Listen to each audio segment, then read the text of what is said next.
Nós podemos imaginar, porque temos dados bíblicos que nos colocam perto de Jesus quando ele andou aqui na terra. Nós, por assim dizer, podemos ser suas testemunhas. Porque a palavra de Deus relata o modo como ele viveu. E nós podemos ser transportados para esse tempo. E a vida que Jesus viveu foi uma vida tremendamente espetacular. Quanto à sua bondade, nós vemos que ele andou por toda a parte fazendo bem. Onde quer que ele fosse, contactasse ele quem contactasse, havia uma mensagem de poder, de graça, de misericórdia. O perfume da sua vida não se perdeu ao longo dos séculos. E hoje, quando somos transportados para esse tempo, contextualizados naquele ambiente, lendo as suas palavras, esse perfume mantém-se ao longo deste tempo. Não perdeu intensidade, não perdeu impacto. As suas palavras, ele falava com sabedoria. Nós ficamos impressionados com a sabedoria do rei Salomão. E a Bíblia diz que antes dele e depois dele, como rei, ninguém se levantou em Israel assim. Mas Jesus disse, está aqui alguém que é maior do que Salomão, na sua sabedoria. Quando era preciso, ele falava com autoridade.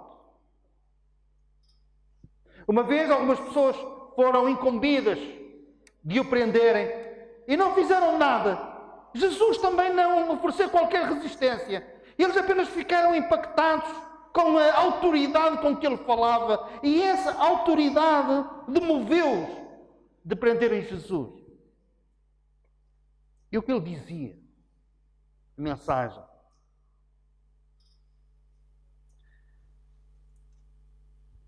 As suas palavras tinham um peso tremendo pela sua importância, pela novidade. Ele era o vinho novo. E as pessoas ouviram coisas que nunca tinham ouvido. E a maior parte das pessoas que o ouviram eram judeus. E a mensagem que Jesus pregava não lhes passava facilmente ao lado. Porquê? Porque eram pessoas tremendamente religiosas. E eles estudavam a lei de Moisés, os salmos e os profetas, com o mesmo afinco que nós, os nossos filhos, estudamos na escola, matemática, ciências e as outras disciplinas. Talvez ainda com um compromisso maior, porque não somente aprendiam isso na sinagoga, como também em casa. Era o tema central das conversas das famílias judaicas. Então eles compreendiam. E eles sabiam onde é que Jesus queria chegar, os alvos que ele queria atingir. E perante isto tudo nós podemos pensar como é que eles reagiram quando Jesus disse o que disse em João capítulo 14, versículo 23, que nós vamos ler. João capítulo 14, versículo 23.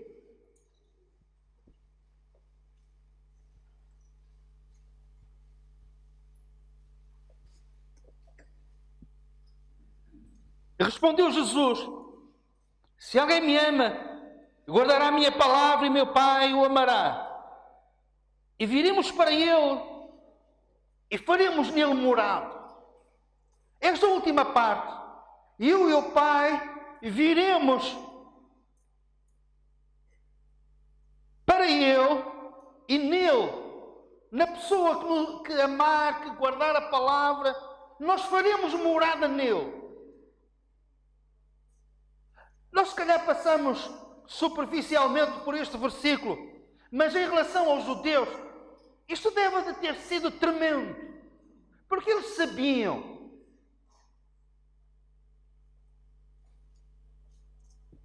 Deus habitava num sítio diferente. Habitava no templo, no Santo dos Santos, por cima do propiciatório, que por sua vez estava por cima da arca. E eles sabiam que de modo algum se poderiam abeirar da morada de Deus. Apenas o sumo sacerdote uma vez por ano, com uma preparação tremenda antes de entrar naquele lugar, porque naquele lugar Deus habitava. E a santidade de Deus exigia que houvesse essa preparação, que previamente cada detalhe fosse estudado. Porquê? Porque qualquer passo em falso, qualquer coisa feita erradamente na presença de Deus, poderia equivaler à morte. A santidade de Deus, a glória de Deus, a Shekinah glória estava ali. Era tão sério. Essa entrada naquele lugar, uma vez por ano, era tão séria que, inclusivamente, relatos históricos falam nisto, que o sumo sacerdote tinha uma corda amarrada à cinta, cuja extremidade estava do lado de fora. Se lhe acontecesse alguma coisa, se ele fosse fulminado pela morte, ninguém poderia ir lá buscar o corpo. E então puxavam-no através daquela corda. E agora Jesus, ele vem e diz: se alguém me ama, guardará a minha palavra, meu Pai o amará, e viremos para ele e faremos nele morada. Nós vamos habitar naquele que me amar e naquele que guardar a minha palavra.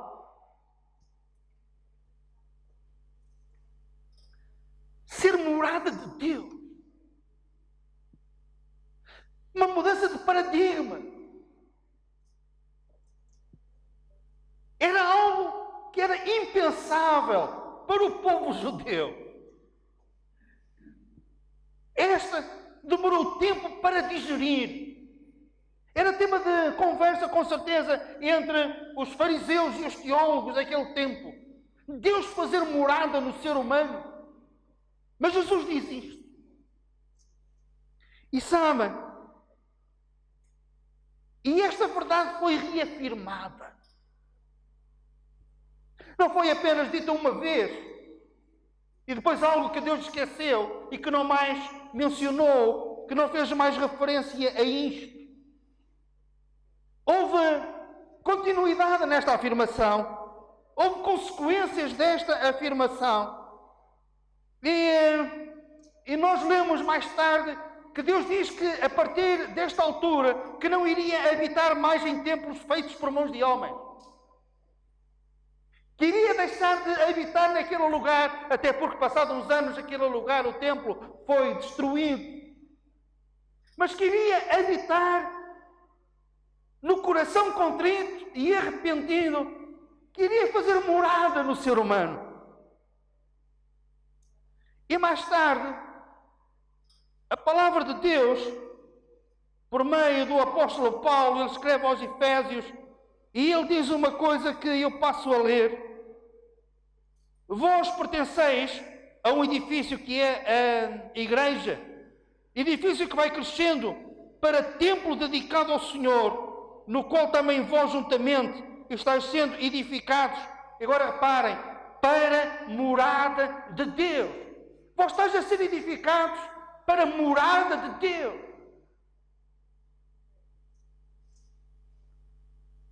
Noutro sítio, o apóstolo Paulo está a falar acerca das verdades profundas de Deus. É o alimento sólido que ele tinha para aqueles que já tinham percorrido a sua carreira e tinham uma compreensão mais ampla acerca das verdades profundas de Deus. E ele antes tinha dito: Cristo vive em mim. Ele escreve aos Gálatas e diz isto: Cristo vive em mim. Isto é, eu sou morada de Deus. Mas se calhar alguns naquela altura pensaram: acredito, é possível. O apóstolo Paulo, aquele que já foi arrebatado ao céu e voltou. Mas depois, mais tarde, escrevendo a uma igreja como esta, em Colossos, ele diz uma coisa tremenda. A certa altura ele diz: Cristo em vós, esperança da glória. Então, o Senhor Jesus não somente fazia morada no apóstolo Paulo, ou em pessoas com um compromisso assim, com uma dedicação, sem qualquer reparo, mas também é uma igreja. Ele diz: Cristo em vós, esperança da glória. E nós podemos dizer, qualquer ensinador, qualquer pregador falando para o povo de Deus, pode dizer: Cristo em vós, esperança da glória. Amém? E isto é mais uma das maravilhas do cristianismo bíblico. Que privilégio e que responsabilidade. Noutra parte, esta verdade é repassada, reafirmada uma e outra vez. O apóstolo Paulo escreve aos Coríntios e diz: vós sois o templo de Deus. Isto é, Deus faz morada em vós. Como?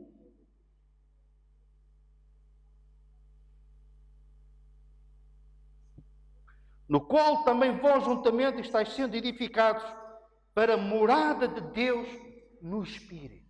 Isto é, Deus faz morada em nós através do Espírito de Deus, que também é chamado o Espírito de Cristo, o Espírito Santo. Então, Deus vive em nós por meio do Espírito Santo. Sois templos de Deus, templos do Espírito Santo. Eu costumo dizer e repito-me muitas vezes, eu sei, mas perante a glória destas palavras, desta mensagem, eu reafirmo outra vez dizendo que no mundo religioso ninguém ousa fazer afirmações destas. Mas nós fazemos-lo, porque a palavra de Deus o diz, o reafirma, e nós cremos plenamente naquilo que a palavra de Deus diz. Amém? Amém.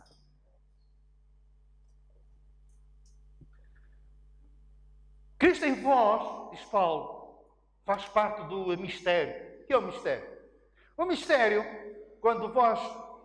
quando lerdes acerca desta palavra mistério, particularmente nas epístolas de Paulo, isto fala-nos acerca do conjunto de doutrinas, das mais sérias, das mais profundas, das mais impactantes que o Senhor tem para a sua igreja. E há quem passe o tempo, infelizmente, da sua vida cristã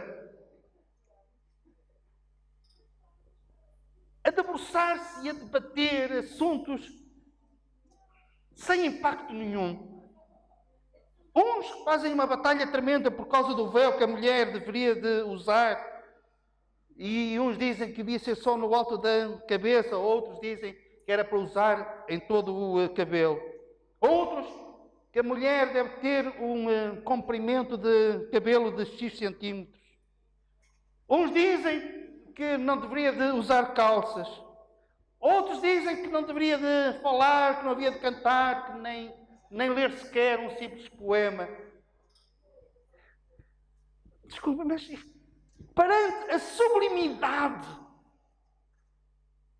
da doutrina que o Senhor tem para a igreja, por exemplo, Ele diz: eis que vos digo um mistério, nem todos dormiremos, mas todos seremos transformados. Em vez de estarmos com essas coisas que alguns estão, nós estamos noutra, nós viramos a página, nós falamos acerca da sublimidade, do facto de nós sermos morada de Deus, Cristo em nós, esperança da glória.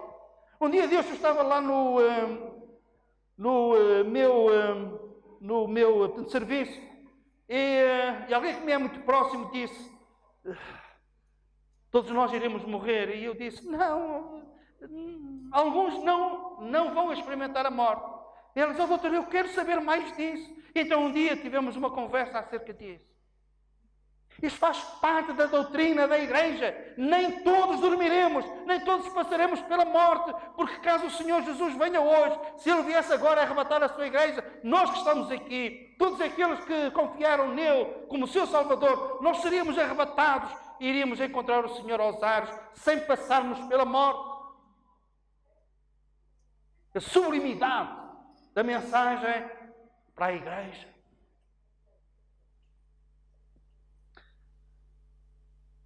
Há coisas que ocupam a nossa mente e a nossa alma, Antes a mensagem era direcionada para um povo, para o povo judeu. E Paulo diz: eis aqui vos digo um mistério. Agora há um corpo formado por judeus e por gentios, sem haver exceção de pessoas. E nós estaremos, e nós estamos, e nós somos membros desse corpo, apesar de não sermos judeus.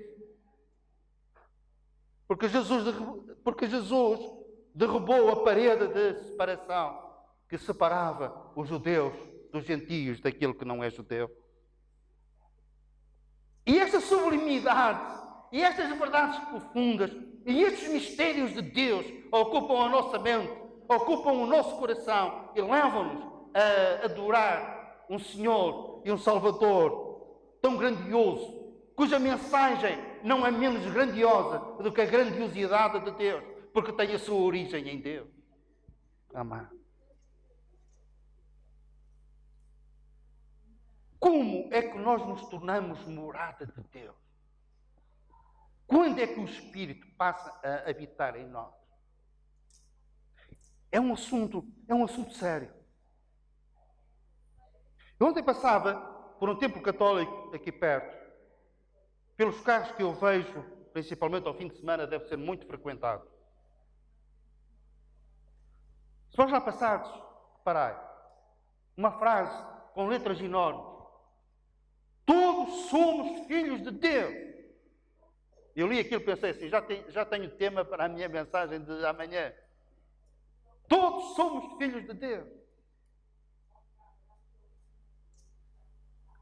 Imaginem o que é se em todos os hospitais do mundo, em todos os centros de saúde do nosso país, não vamos ser mais restritos, todos os hospitais do nosso país tinham uma frase com letras garrafais a dizer isto: todos vós estáis sãos.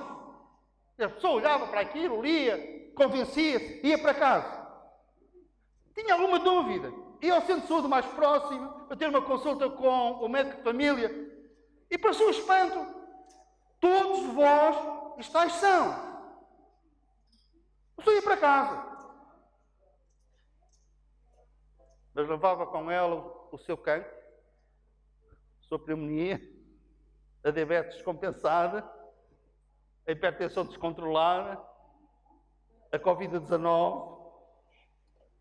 O facto de lá estar escrito todos estáis sãos não significava que todos estavam sãos, certo? Todos são filhos de Deus. Não é verdade. Todos nós somos criaturas de Deus. Porque se nós somos filhos de Deus, e se todos fôssemos filhos de Deus, então todos seremos herdeiros de Deus. E mais ainda, Jesus disse que os filhos ficam para sempre em casa. Então, isso significa de que todos seriam salvos, se todos fossem filhos de Deus. Infelizmente, não é verdade. Só os filhos de Deus é que são salvos. Só os filhos de Deus é que são morada de Deus em espírito. Mas para isso é necessário passarem por uma experiência. A experiência do novo nascimento. Nascerem na família de Deus para se tornarem filhos de Deus, para se poderem dirigir ao Pai como Abba Pai, querido Pai, na qualidade de filhos. E como é possível isso? Em Efésios capítulo 1, versículo 13, nós lemos de uma forma muito clara como é que nós nos podemos tornar filhos de Deus. E tornando-nos filhos de Deus, tornamos-nos morada de Deus em espírito. Então, vamos ler Efésios capítulo 1, versículo 13.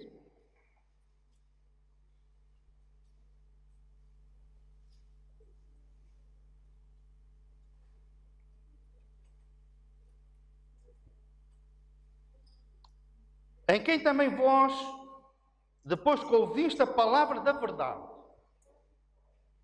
o evangelho da vossa salvação, tendo nele também crido, foste selados com o Espírito Santo da promessa. Vamos ficar aqui um bocado. Em primeiro lugar, para que sejamos selados, tornados morada de Deus em Espírito, o Espírito Santo, é necessário várias coisas. Em Primeiro, ouvir a palavra de Deus. Mas reparem, há aqui um pequeno, grande pormenor. Depois que ouviste a palavra da verdade, é necessário ouvir a palavra de Deus com verdade.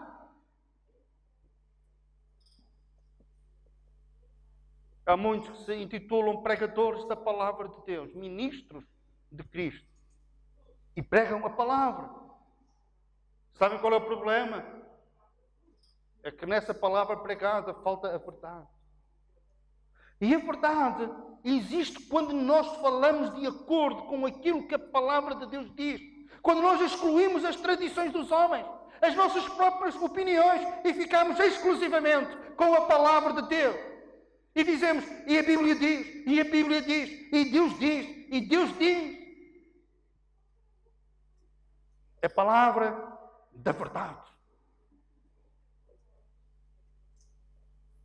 Precisamos ser cuidadosos com aquilo que nós ouvimos, aonde nós ouvimos, aquilo que ouvem os nossos filhos.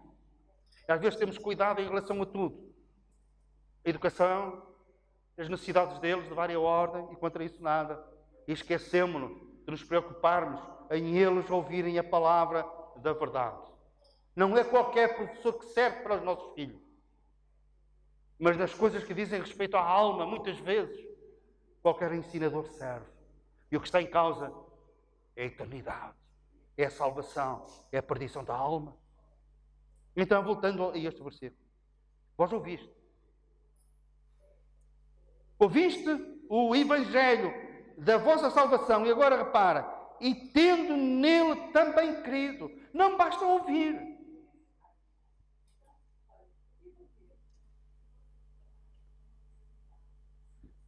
É um privilégio grande nós ouvirmos o Evangelho. É um passo. Mas é necessário darmos outro passo. É crermos neste Evangelho. É nós abraçarmos esta verdade. Eu abraço esta verdade, eu creio nesta verdade quando eu reconheço que sou pecador, e o facto de ser pecador, que isso tem consequências. Eu me separo de Deus e me mantenho separado dele. Eu clamo a Deus por graça e por misericórdia. E eu peço ao Senhor que salve a minha alma, como aquele publicano no templo que batia no peito e dizia: tem misericórdia de mim, pecador, tem misericórdia de mim, pecador. E o Senhor Jesus disse que ele foi justificado para a sua casa. E nós precisamos de pedir clemência e pedir a misericórdia de Deus em relação aos nossos pecados. Misericórdia, misericórdia. Mas agora repare, ouvir o Evangelho com verdade, crer neste Evangelho a sério,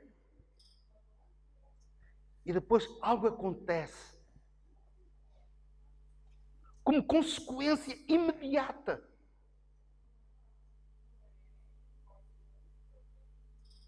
Somos selados com o Espírito Santo. Passamos a ser morada de Deus por meio do Espírito. E isto é grandioso.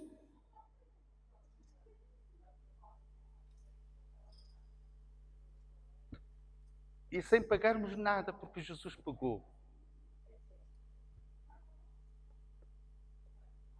E nós que estávamos longe, pelo sangue da cruz, chegamos perto.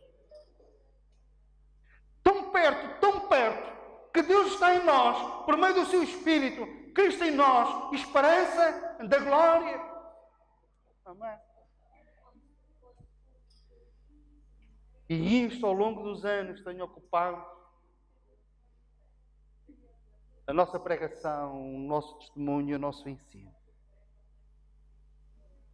Isto é sublime demais para ser falado apenas uma vez, esporadicamente. Não, é que o futuro eterno depende disto. A preciosidade da alma, a salvação da alma, que vale mais do que as riquezas do mundo inteiro, dependem disto. A Bíblia diz que aquele que não tem o Espírito de Deus, esse tal não é dele. Porquê? Porque não passou por esta experiência, não deu estes passos de ouvir o Evangelho, a palavra da verdade. E crer nesta palavra. E ao crer nesta palavra, o Espírito passa a viver em nós. E então aquele que tem o Espírito de Deus é porque creu, é porque está salvo. E se não creu assim, não tem o Espírito de Deus. E a Bíblia diz, o que não tem o Espírito de Deus, esse tal não é Deus. Então nós podemos imaginar isto. Deus olha do céu para a terra e vê dois grandes grupos de pessoas. Estão identificados, porque estão selados. Têm o carimbo de Deus. Outros não têm. Em que consiste esse selo, esse carimbo? É que o Senhor olha do céu para a terra e vê aqueles que ouviram o Evangelho, a palavra da verdade, creram neste Evangelho. E Deus olha e vê que no seu Espírito, o seu Espírito que é habitado pelo Espírito de Deus. E o Senhor olha para cada um desses e diz, é meu, é meu, é meu, é meu. Morada de Deus, por meio do Espírito Santo. Não nos podemos contentar com uma mensagem menor do que esta.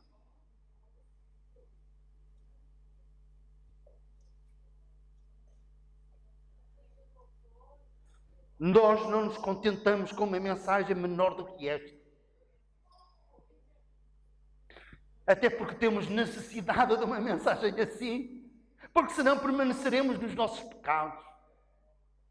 Estamos longe de Deus e permaneceremos na eternidade longe de Deus. Nós pertencemos a um número restrito dos afortunados. Afortunados pelo facto de termos a oportunidade de ouvir esta palavra da salvação, este Evangelho da verdade de Deus. O Evangelho de nosso Senhor Jesus Cristo, a boa nova de que todos nós podemos ser filhos de Deus pela fé em Cristo. Não de outra forma. Não porque já nascemos como filhos de Deus. Não porque ao sermos batizados, alguns até com poucos meses, tornaram-se filhos de Deus. Nada disso, nada disso, não é nada disso. Ouvir o Evangelho, crer no Evangelho e somos selados com o Espírito Santo. Até quando? Até o dia em que Ele nos vai levar ao Pai. Até o dia da redenção.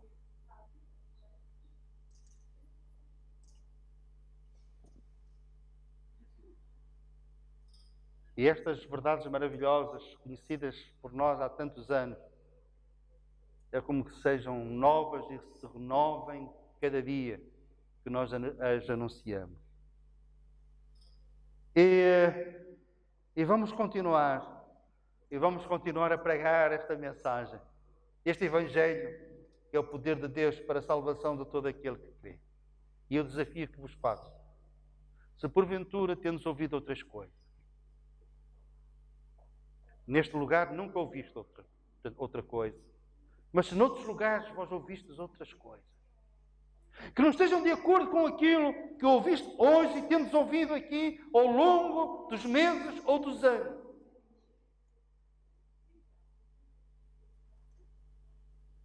dai ouvidos a esta mensagem. Esta mensagem é a palavra da verdade, é o Evangelho da salvação. E ao ouvirdes e ao creres neste Evangelho, vós vos tornais filhos de Deus. E sendo filhos, somos herdeiros. E se somos filhos, ficaremos para sempre em casa. Amém?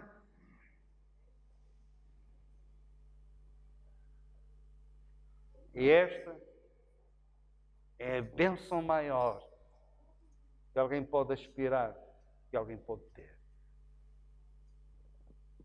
Amém?